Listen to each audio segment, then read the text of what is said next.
Hi and welcome to week 4 of the Magoos Corner. I'm your host Trevor and what we'll do now is we'll go through the Division 4 reserve results from last week and looking into round 4 this week.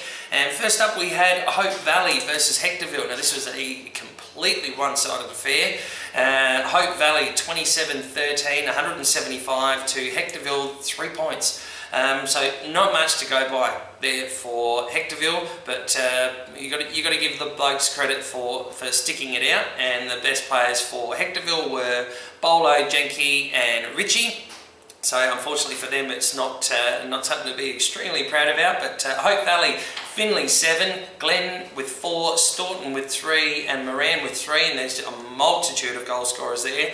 The best players were Pfeiffer, Anderson, and Finlay also getting in, but you have a look at it with Hope Valley. Hope Valley was the goals consecutively were 5, and they kicked 10 goals in the third quarter, and then just sort of slowing down, if you can call it that, by kicking 7 in the fourth. So very, very tough day out for Hectorville, but nice work there by Hope Valley.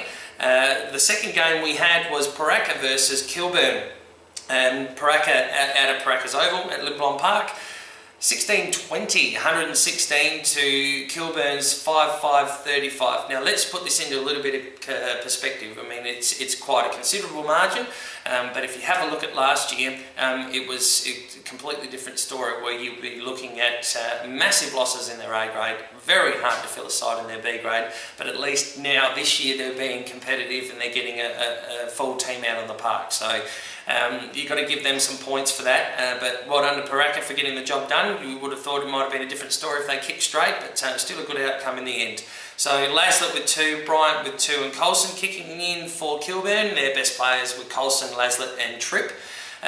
For Paraka we had Didak is still out there with 6, Watts with 3, and Tremaine with 2, and then a couple of other blokes that have pitched in as well, which is good to see.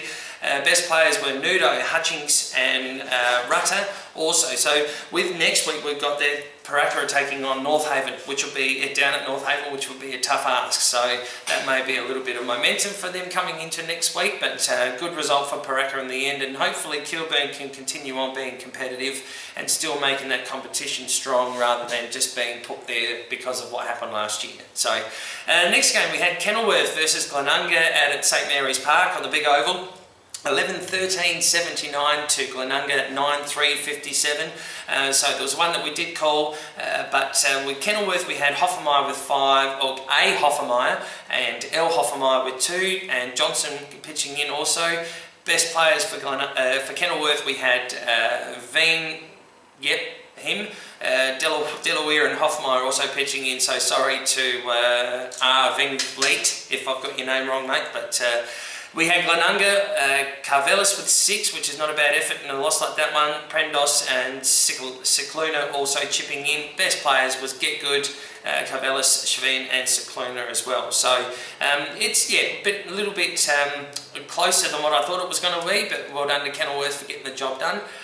Next game we had Salisbury versus North Haven. Now this is one where I'm going to have to eat a little bit of humble pie here because I said that North Haven would get this one done easily, but to Salisbury's credit, they got the job done. So 9-12-66 to North Haven's 8-3-51.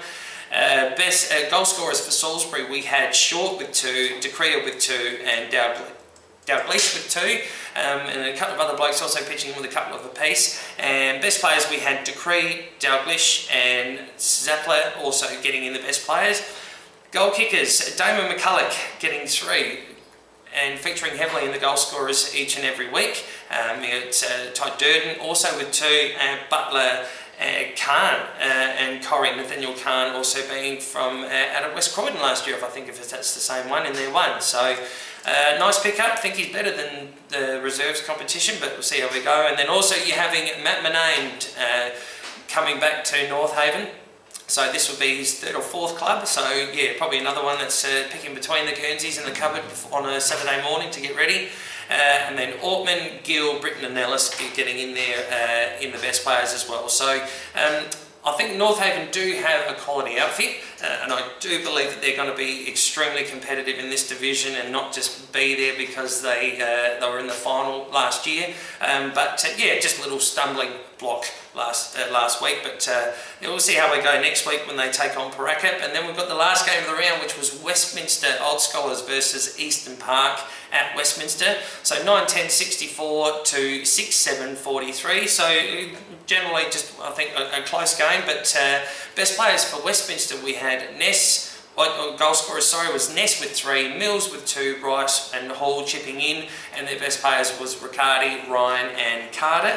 For Eastern Park, we had Wallace with 2, Craig, Redpath and a couple of other guys chipping in with 1 apiece. Best players were King, Brooks, Carter and Wallace. So moving on to round 4, we have Kilburn versus Hope Valley at Blair Athol. Now, I hate to say it, but I think it's going to be a very good day out for Hope Valley. Ovals are, from memory, pretty similar. Only seen Hope Valley's oval of the night time, playing a night game once. But I think Hope Valley will get the job done, and by plenty. But hopefully Kilburn can be competitive and show a little bit of fight, which I think they will. We have the next one, which is Hectorville versus Westminster at Daly Oval. This one's going to be a tough one. It'll be a close game, but I think Westminster will get the job done. Eastern Park versus Kenilworth out at Dwight Reserve. Kenilworth for me, going to be a fair drive, but hopefully they don't play the game in their head too many times over on the way up there. But Kenilworth for me there. North Haven versus Paraka at Largs Reserve. North Haven for me, they'll get up. Damon will kick a handful. I think there'll be a little bit. I think there's too many names in North Haven. If they come together and come together well, they'll get the job done. And the last game we have Glenunga versus Salisbury at Webb Oval. Salisbury convincingly. So but again, you don't wish any sort of bad defeat on any team, but some of those games are going to be fairly one-sided. So that's the wrap up for Division 4 reserves for this week. Make sure you keep an eye out for the SA Footballer magazine, thanks to australiasports.com, and we'll see you again next week.